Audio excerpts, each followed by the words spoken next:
Perkataan pertama si kecil pasti membuatkan hati ibu bapa berasa gembira. Walaupun begitu, terdapat segelintir anak kecil yang lambat bercakap dari garis masa perkembangan normal untuk usia mereka. Jika anak anda mengalami masalah yang sama, mungkin anak anda menghadapi masalah speech delay. Bagaimana masalah ini berlaku dan adakah cara untuk menyelesaikan masalah ini? Semuanya akan terjawab dalam Tanya Pakar. Hai, Assalamualaikum. Kembali lagi dalam rancangan Tanya Pakar Pa and Ma. Dan kali ini anda bersama dengan saya, Irma Hasni. Apa topik kita bakal bincangkan pada hari ini?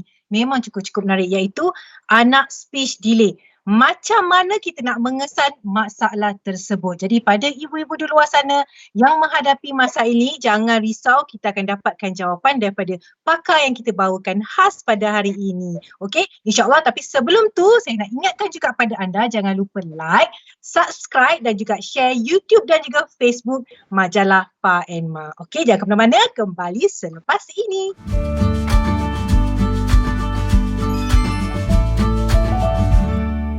Okey, kita membincangkan topik speech delay yang saya sebutkan tadi.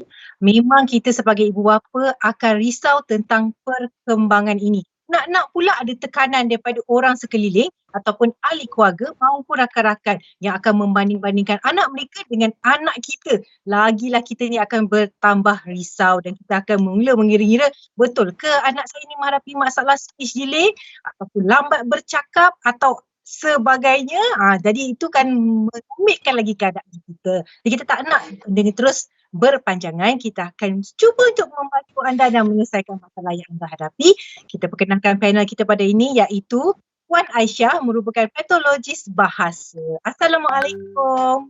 Waalaikumsalam, Irma. Alhamdulillah. Okey, insyaAllah hari ni kita nak tanya dulu sebelum kita berbincang lebih lanjut, apakah tindakan yang perlu dilakukan oleh ibu bapa dan bagaimana kita nak mengesan adakah anda kita ada masalah speech delay. Saya nak tahu dulu apa maksud sebenarnya speech delay tu, dan adakah speech delay tu hanya tertumpu kepada masalah lambat bercakap atau masalah tumbuhsaran anak-anak ataupun masalah komunikasi tu sendiri, dan bagaimana kalau benda ini dihadapi, kita nak faham apa itu definisi speech delay. Okey, terima kasih Irma dan terima kasih Pak and Ma menjemput saya untuk berkongsi hari ini. So sebenarnya untuk kita faham konsep anak bercakap ataupun ramai di luar sana parents memang kita tahu parents menggunakan istilah speech delay. Kan, so tapi bila kita bercakap tentang speech delay, sebenarnya ada beberapa perkara ataupun ada beberapa elemen yang kita kena tengok. Okey, yang pertama sekali, memang kita kata isu tentang lambat bercakap. Okey, lambat bercakap ni maksudnya adakah anak tu bercakap mengikut usia yang sepatutnya. Sepatutnya usia setahun sepatut dah mula bercakap, anak dah mula bercakap tu belum, kita tengok and then usia 2 tahun sepatutnya dah boleh buat ayat, anak dah boleh buat ayat ke belum. Itu dari segi kita panggil bahasa. Okay, and then yang kedua baru kita tengok dari sudut komunikasi. Macam Irma kata ada juga sebut tadi tu masalah tentang komunikasi kan. So sebenarnya komunikasi ni pun part of bercakap, sebab kita bercakap sebab dengan tujuan untuk berkomunikasi. Jadi ada anak-anak yang boleh bercakap, contohnya boleh menyebut, dia boleh sebut nama haiwan, boleh sebut nama warna, boleh sebut, even boleh sebut numbers, tapi dia tak pandai nak berkomunikasi dua hala dengan orang lain. Tak pandai nak jawab soalan, tak pandai nak bertanya, tak pandai nak meminta, yang itu komunikasi. Okay, and then yang ketiga adalah dari segi sebutan. So kita nak tengok sama mana bila anak dah mula bercakap, sebutan dia macam mana, pelat ke, tak pelat ke, ada gagap ke, ada sengau ke. So itu adalah masalah pada pertuturan pula. Jadi 3 perkara ini yang kita kena tengok bila kita nak kena pasti masalah pada isu bercakap anak ni. Okey, seterusnya saya nak bertanya kepada Puan Aisyah. Apa antara punca-punca yang boleh berlaku speech delay? Adakah kurang komunikasi ibu bapa dengan anak-anak ataupun ada lagi punca-punca atau masalah lain? Okey, so untuk kita tengok punca ni sebenarnya saya lebih suka kita tengok kepada 2 aspek. Okay, dua aspek. Yang pertama kita tengok anak tu sendiri. Maksudnya orang ataupun anak yang nak menerima bahasa. Maksudnya contoh bila asalnya, secara asasnya bila kanak-kanak belajar bahasa ni dia akan dengarkan orang cakap dengan dia, and then dia dengar apa yang orang sebut pada dia dan dia akan start faham.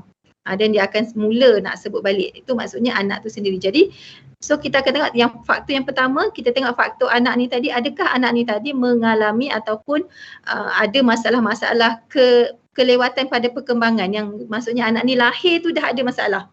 Okay, contohnya masalah contoh kita yang paling senang kita nak tengok autism kan, dia lahir tu dan dia dah start ada ciri-ciri autism tu. So jadi anak tu tadi memang mengalami autism.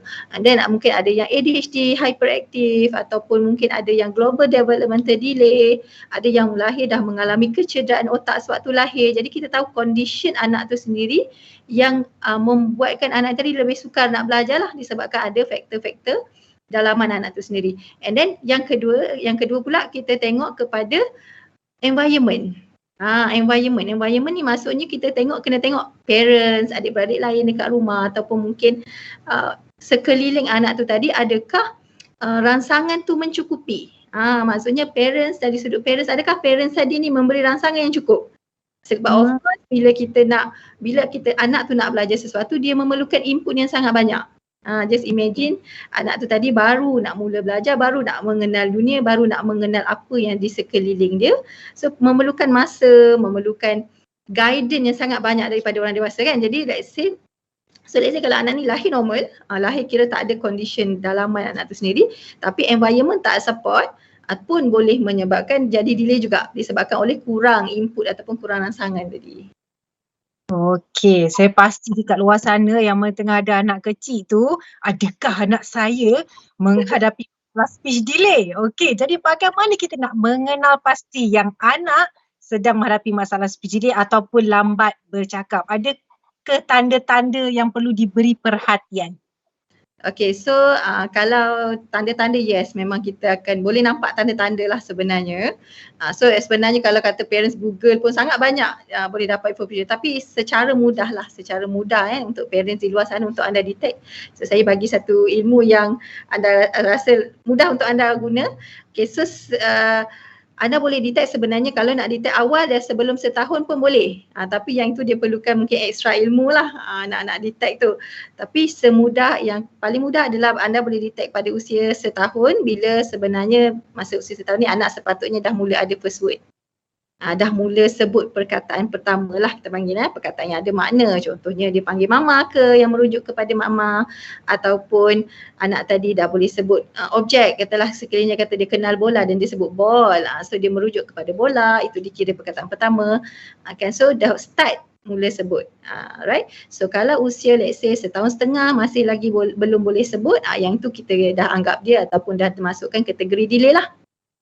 So and then kita tengok lagi, kalau anak tu berusia 2 tahun, selalunya dia mula nak menyebut ayat, membuat ayat. Contohnya mama nak makan, nak nasi, nak susu, contohnya 2 patah perkataan. Jadi let's say kalau anak tadi 2 tahun masih lagi belum boleh buat ayat, kemungkinan anak tadi mengalami kelewatan dari segi perkembangan vocab dia, perkembangan perkataan dia. Alright? And then 3 tahun biasanya akan mula buat 3 patah perkataan. Bukan mula, dah boleh buat 3 patah perkataan. 3 patah dan lebih lah. Right?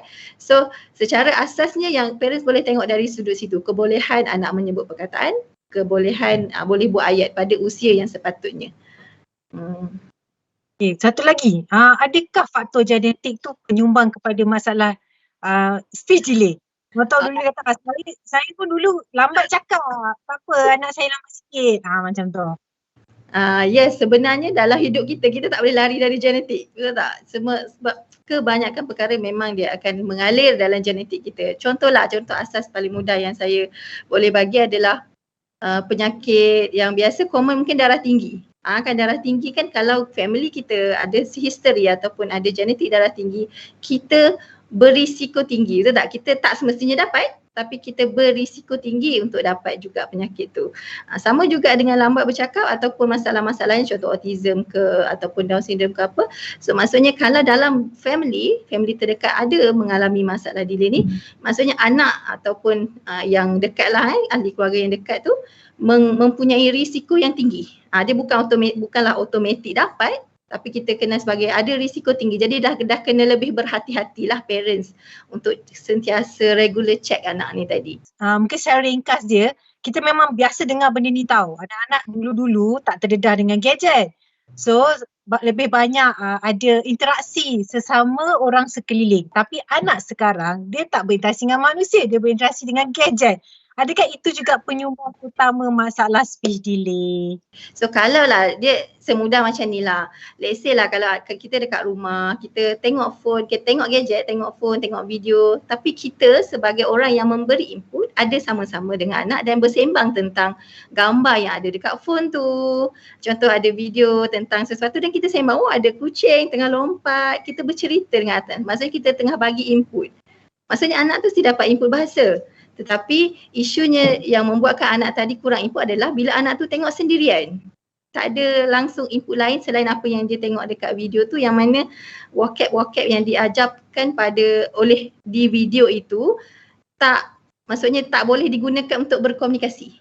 Contoh saya bagi macam mungkin dekat video banyak ABC, banyak 1, 2, 3, mungkin dia ajar banyak shape, banyak colours. Jadi this vocab bukan tak penting. Tapi dia tak penting untuk early stage of untuk perkembangan awal nak belajar bercakap tu. Dia tak digunakan lagi, tak perlu guna lagi. So kalau anak tahu pun dia tak boleh nak pakai. Dia macam tu. Bukan salah tahu tapi it just maksudnya dia belum boleh gunalah. So gadget sebenarnya bagi saya kalau nak guna untuk berinteraksi dengan anak boleh guna. Tapi make sure ada gadget dan ada orang dewasa yang kita sebagai pemberi input ada bersama-sama dan memberi input bahasa pada masa tu. Jadi dia tak adalah kata gadget ni menyebabkan delay kan. So samalah goes for TV ke anything. Okey Puan Aisyah, cukup jelas sekali. Terima kasih. Jadi kita faham dekat situ kita tak boleh menyalahkan alat sebab apa, itu kita kena ikut perkembangan teknologi masa kini. Cumanya kita kena letak kesungguhan dan effort sebagai seorang ibu bapa itu untuk membantu perkembangan anak-anak kan. Jangan lepas 100%, betul tak? Teknologi juga, tapi kita secara fizikalnya kita kena meletakkan sesuatu perhatian peka dengan perkembangan anak, insya-Allah. Okey. Daripada saya yang duk back to back bagi soalan, kita juga bagi peluang kepada follower majalah Pak and Ma untuk bertanya terus kepada Puan Aisyah. Jadi jangan ke mana-mana, kita ke segmen PM Tepi. Sekarang kita berada dalam segmen PM Tepi. So ada soalan-soalan yang diajukan di sini oleh parents Pak and Ma. So soalan yang pertama adalah daripada Puan Ilya. Okay, saya rasa anak saya mungkin mengalami speech delay. Apakah perkara pertama yang perlu saya buat? Jadi saja Puan Ilya mungkin dah rasa anak ni mungkin ni macam lambat sikit kan daripada orang lain, mungkin ada nampak sedikit kelewatan. Jadi perkara pertama yang sebagai parents yang anda boleh buat adalah yang pertama sekali anda boleh dapatkan surat rujukan daripada doktor untuk berjumpa dengan pakar kanak-kanak. Itu lebih mudahlah pakar kanak-kanak. Mungkin boleh pergi ke hospital swasta ataupun hospital kerajaan kan.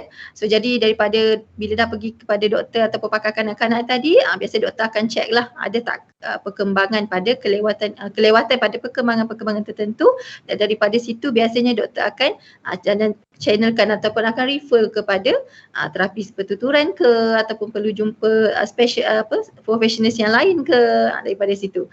So itu paling mudah, dan juga mungkin boleh buat sedikit bacaan ataupun belajar sedikit teknik-teknik untuk di-applykan pada anak dekat rumah lah. Soalan yang kedua adalah daripada Puan Intan Liana. Adakah normal untuk anak saya yang berumur 6 tahun tapi masih pelat? Alright, so ini adalah salah satu pelat merupakan salah satu elemen dalam bercakap. So pelat ni adalah kesalahan dalam sebutan pertuturan. Okey. Jadi kalau usia 6 tahun sepatutnya anak tadi tu kebanyakan bunyi dah boleh sebut. Sekiranya ada pelat yang ini sebenarnya Puan Liana dah boleh berjumpa dengan terapis pertuturan bahasa lah untuk cek jenis pelat anak. Kena buat assessment untuk jenis pelat anak, kita kena kenal pasti jenis pelat tadi tu dan daripada situ kita boleh buat rawatan dia. So kena buat penilaian dengan terapis pertuturan bahasa. Okay, so kita tengok soalan yang ketiga daripada Encik Amri. Okay, ada tak cara yang bagus dan mudah untuk saya galakkan anak yang ada masalah ini untuk bercakap? Okay, jadi bila kita nak menggalakkan anak bercakap, sebenarnya nak kata cara yang mudah pun tak mudah sangat, nak kata cara yang susah pun tak susah sangat. Okay, jadi kunci utama, di sini saya bagi kunci utama untuk kita mengajar ataupun menggalakkan anak untuk bercakap adalah yang pertama, kita memang kena tingkatkan ataupun perbanyakkan interaksi kita dengan anak. Sebab kita nak mengkayakan ataupun kita nak bagi input yang banyak dekat anak tu tadi. So bila input banyak, of course yang keluar pun akan banyak daripada mulut anak tu tadi. Jadi bila kita tahu, bila kita boleh menggunakan kunci yang pertama ni, banyak berinteraksi, dan barulah kita boleh guna teknik-teknik yang diajarkan di luar sana yang sangat banyak teknik. Kalau Google pun sangat banyak teknik nak pakai intonasi ke, teknik ayat yang kita nak pakai dengan anak macam mana toys, pemilihan toys, mainan yang sesuai, itu adalah semua teknik. Tapi kalau kunci pertama kita tak buat, iaitu banyakkan interaksi, banyakkan bercakap, banyakkan bercerita, banyakkan bermain dengan anak, tak buat, so semua teknik tadi tak boleh pakai. Kan? So bila kita banyak bercakap dengan anak, baru kita boleh apply the teknik tu dengan anak. Alright, so of course boleh apply pada anak, tak kisah anak tu condition macam mana. So kunci dia kena banyakkan interaksi dengan anak. So itu saja saya rasa soalan yang saya jawab untuk sesi kali ini. Jadi itu saja daripada saya. Alhamdulillah, seronok dengan soalan-soalan daripada diorang. Masya Allah, lagi hebat-hebat diorang tanya ni. Okey, dah pastinya itu menjadi satu input besar untuk kita. Dan untuk Puan Aisyah, ada tak kata-kata akhir atau pesanan kepada ibu bapa yang sedang menonton hari ini? Okay, so untuk sedikit pesanan daripada saya. Okay, so saya selalu juga mendengar luahan daripada parents, mendengar soalan-soalan yang ditanyakan oleh parents sendiri. Jadi saya tahu dan saya pasti rata-rata parents, of course kita nak yang terbaik untuk anak kita, kan? Kita nak anak kita mesti dapat the best.